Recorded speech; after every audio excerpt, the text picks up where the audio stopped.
Hey everybody, Happy New Year. Feels like it's been a while. The holidays are both go by really fast and feel like they last a long time. So I hope you had a chance to spend time with loved ones and a little downtime hopefully as well.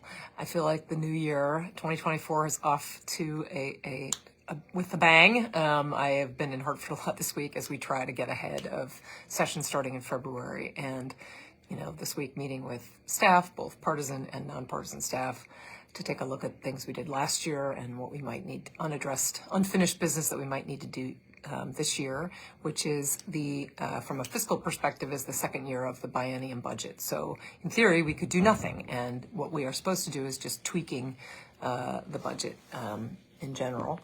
But everybody's idea of what a tweak. I found this on the web where we could do nothing. Siri's and what we are supposed to do is just tweaking the budget. Devices. Okay, I'm going to close this down. Sorry about that. This is what we mean by technical difficulties starting off the new year. So I have too many devices listening to me as well as humans. We're trying to get a hold of the things that are coming ahead so that we can keep the fiscal state on a steady course while also addressing any urgent or developing issues that are coming up, and that's always a tricky thing. The other thing that started off kind of with a bang this week is that on Wednesday, the capital, Connecticut's capital, as well as several others in the country, were evacuated because of threats made. And it just, I think, emphasizes the presence of some really dangerous and violent rhetoric that's out there in anticipation of the 2024 election, and how degrading that is. And I really want to contrast that to, for example, I spent the day yesterday with a bipartisan group of colleagues spanning the full political gamut, touring UConn's science and athletic facilities and looking at how investments we've made in the past have really made a big difference, and what they are asking for going forward. And it was really an opportunity to celebrate the collaborative culture we have in Connecticut, and the fact that we enjoy one another's company even when we might have very strong political differences, and we do. That group, again, spanned the gamut.